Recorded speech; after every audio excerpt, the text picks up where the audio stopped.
آبروی اهل دین از خاک پای مادر است. هرچه دارد این جماعت از دعای مادر است.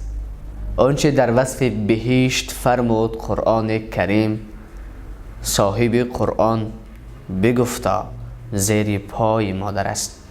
روز کودک 7 ساله که اینک به صنف 1 می رود، از مادرش می پرسد مادر جان، امروز معلمه به ما گفت که بهشت زیر قدم مادران است.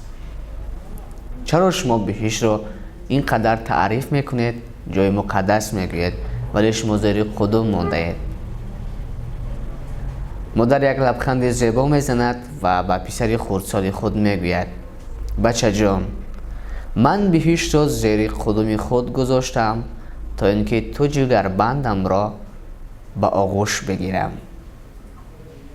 پس دوستان، قدر این آلیه زیبای زندگی، این فرشته زمینی خود را باید بدانیم.